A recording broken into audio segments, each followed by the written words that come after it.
Booker.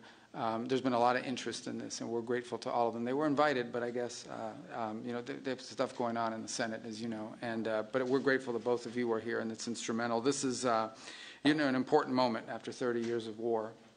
President Trump is a president of peace. He really does want peace. He prioritizes it above all else. We saw his intervention in the conflict between India and Pakistan. We saw his intervention most recently as a few days ago in a very dangerous war, right? A very dangerous war that could have really spiraled out of control, and his intervention made that possible. And there are other places that we want to see this, but we're very excited about this, and we can't wait to have the heads of state, the presidents of the respective countries here in Washington in a few weeks to finalize the complete protocol and agreement. But today is an important step in that direction, and we're grateful to be able to host it here at the Department of State. And just thinking, we think sometimes about peace. It's not just about ending wars. It's not just about saving lives. It's about allowing people to live. It's about allowing people to now have dreams and hopes for a better life, for prosperity, for economic opportunity, for a family reunification, for all the things that make life worth living. Those things become impossible when there's war and when there's conflict. So we're grateful to have played the role we've played. We acknowledge and recognize there's still more work to be done. But we thank you all very much for being a part of this historic and important day. This is really why I wanted this job, or why I embraced this job so much, is moments like this. This is, in essence, the Department of State is really the Department of Peace. It's designed to bring people together, both in our relations with other countries, but to the extent we can use the stature and the influence of the United States to bring others together. It makes the world a better place. And I honestly believe that when there's peace in the world among friends who may have disagreements and conflict, it does help America. It does help make America stronger and safer and more prosperous. It gives us partners we can do business with. And partners that we can work with to address insecurity and threats to our national security and to our collective national security. So we are grateful to both of you. I know how hard this was and how much work went into it, and we know there's more work to be done. But we are grateful to have you here today. We're honored to be a part of this. We're excited to be a part of it. And again, I do want to thank everyone here in our Africa Bureau and at the Department of State. And once again, our superstar there, Mr. Boulos. What do you want to do next after you're done with this? Sudan. Yeah, very important. Actually, very, very important. And you're very involved in that as well. So what are you guys doing this week in Qatar? You guys want to work a little? We are grateful to all of you. Thank you. Thank you. Thank you, Mr. Secretary. I now turn to the Foreign Minister of Rwanda for remarks. Thank you. Secretary of State Marco Rubio, Minister Therese Kaikwamba-Wagner, the Chairperson of the African Union Commission, Mahmoud Yusuf, Minister of State Mohamed Ali Koulaifi of Qatar, my colleague, Minister of Foreign Affairs of Togo, Robert Dussé, senators, dear colleagues, good afternoon. Let me begin by expressing our sincere appreciation to President Donald Trump for his personal engagement in facilitating this historic agreement. We also extend our gratitude to the Secretary of State, Marco Rubio, Special Advisor Massad Boulos, and the entire State Department team. Your dedication has been indispensable.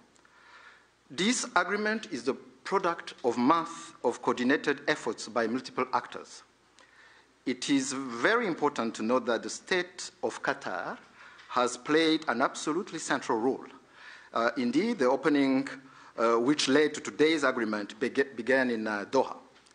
We will lend our full support in the weeks ahead to Qatar's mediation efforts, led by Minister of State Mohamed Al Koulaifi, to secure a peace agreement between the DRC government and the AFC M23. This process is already well underway.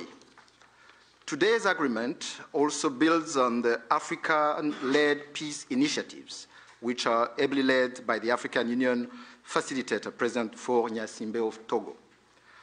The heart of this peace agreement is the decision to establish a standing joint security coordination mechanism between DRC and Rwanda.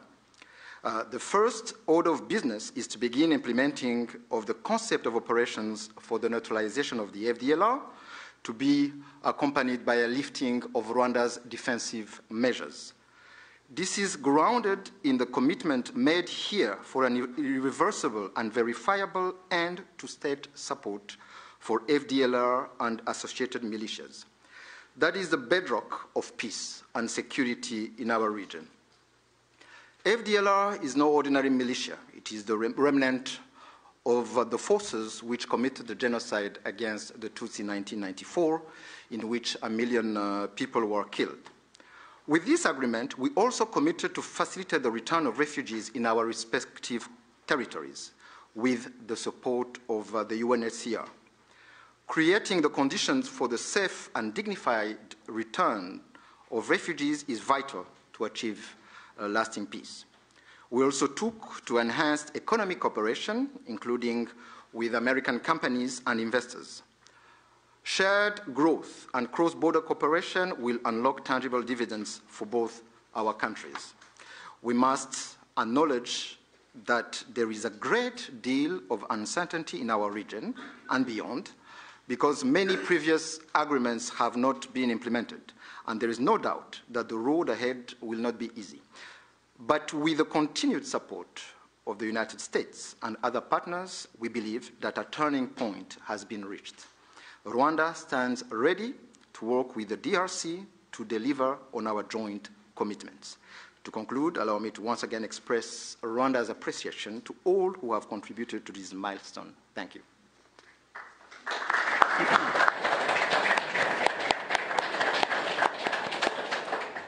Thank you, Mr. Minister. I now turn to the Foreign Minister of the Democratic Republic of the Congo. Mr. Secretary of State, the Honorable Senator Marco Rubio, Dr. Massad Boulos, Senior Advisor for African Affairs, His Excellency Mr. Mahmoud Ali Yusuf, Chairperson of the African Union Commission, His Excellency Mr. Olivier Nduhungirehe, Minister of Foreign Affairs of the Republic of Rwanda, His Excellency Dr. Mohamed bin Abdulaziz Khelaifi, Minister of State at the Ministry of Foreign Affairs of the State of Qatar, His Excellency Mr. Robert Dussé, Minister of Foreign Affairs of the Republic of Togo, Senators, Excellencies, distinguished guests, and to all Congolese citizens following this movement, wherever you may be. 2 months ago in this very room, we signed a Declaration of Principles, a first tangible step to break with deadlock and chart a path towards peace. Today, that choice takes shape and sustained efforts have come to fruition. With this peace agreement, we open a new chapter, one that calls not only for commitment, but for the courage to see it through. By signing this agreement, we reaffirm a simple truth. Peace is a choice, but also a responsibility to respect international law, to uphold human rights, and to protect the sovereignty of states. Those who have suffered the most are watching. They are expecting this agreement to be respected, and we cannot fail them. This agreement builds on the efforts of many. First and foremost, we want to express our sincere gratitude to His Excellency President Donald J. Trump for his commitment to this peace process. His leadership kept this process focused and goal-oriented, and that from day one. This was further characterized by the quality and resolve of the entire U.S. team, illustrated by the critical support of Senator Rubio and Dr. Boulos. We salute His Excellency, President Félix-Antoine Tshisekedi Chilombo, for choosing the harder path, a peace rooted in principle and in the dignity of our people. We thank President João Lourenço of Angola, facilitator of the Luanda process, for laying critical foundations. We are also grateful to the State of Qatar and to His Highness the Emir, whose leadership was instrumental in convening the first direct meeting between our two heads of states in March, a courageous step that laid the groundwork for dialogue. Qatar has since facilitated further talks in Doha and remained a principled and steady partner throughout this peace effort. The African Union, through its chairperson and the appointed facilitator, His Excellency Faure Gnassingbé of Togo, have anchored this process in African ownership. Finally, we thank the negotiating team of both the DRC and Rwanda for their perseverance and devotion. This moment has been long in coming. It will not erase the pain, but it can begin to restore what conflict has robbed many women, men, and children of: safety, dignity, and a sense of future. For the Great Lakes region, it offers a rare chance to turn the page, not just with words, but with real change on the ground. Some wounds will heal, but they will never fully disappear. They may grow over, but the skin will forever remain thin and frail, and deep down, the flesh will still remember. At times we will feel numb, and at others we will feel a sudden pang that will remind us of what was lost forever. The scars we carry on our bodies and in our souls will remind us of what must never be forgotten, repeated, or accepted. A few days ago in Kinshasa, a coalition of women's organizations shared a clear message with me. Nous ne voulons pas d'une paix d'élite. Nous voulons une paix réelle, vécue, partagée et construite avec nous. We do not want a peace shaped by elites. We want a peace that is real, lived, shared, and built with us. To our fellow citizens in the East, this agreement was signed with you in mind. It provides for the disengagement of armed forces, the protection of civilians, the return of displaced persons and of refugees under government authority, and establishes a follow-up mechanism to ensure compliance. These are not just words on paper. They must now be translated into action with justice, accountability, and political will. This peace agreement is the starting point, not the end goal. It must now be followed by disengagement, justice, and the return of displaced families, and the return of refugees, both to the DRC and Rwanda. However, no text, however carefully negotiated, can carry on its own the weight of peace. I still remember, on the day we signed the Declaration of Principles, a member of the US team said, "If it were easy, it would have been done a long time ago." That holds true now more than ever. What we have signed is only as strong as our will to implement it. We, the DRC, will certainly and resolutely fight for this agreement to be respected, not with our words, but with our deeds. Today, we have chosen peace. What matters now is that we protect it and prove to our people and to the world that even in a region marked by deep scars, dignity and cooperation can prevail. So now, our work truly begins. Thank you.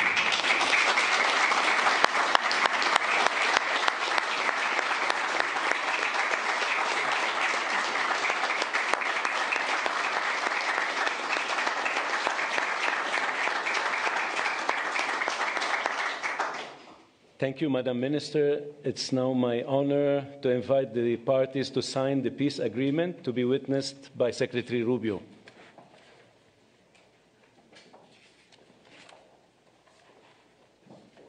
The agreement being signed includes provisions on the respect for territorial integrity and the prohibition of hostilities, the disengagement, disarmament, and conditional integration of non-state armed groups, the establishment of a joint security coordination mechanism, the facilitation of the return of refugees and internally displaced persons, as well as humanitarian access, the reaffirmation of MONUSCO's mandate, and the establishment of a regional economic integration framework. The agreement also includes an annex on the functioning of the Joint Security Coordination Mechanism and the full text of the concept of operations of the Harmonized Plan for the Neutralization of the FDLR and disengagement of forces / lifting of defensive measures by Rwanda, which was agreed to under the auspices of the Luanda process on October 31st, 2024, and adopted by the foreign ministers on November 25, 2024. With the parties' signatures today, the agreement immediately enters into force. Thank you very much. Congratulations.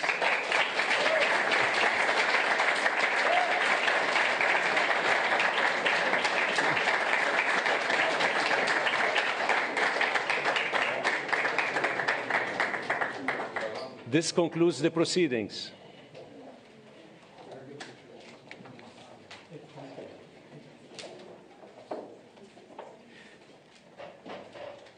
Kindly stay seated while the parties depart. Can we get a quick picture with the two senators? Yes, please.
On me, sir. 1, 2, 3.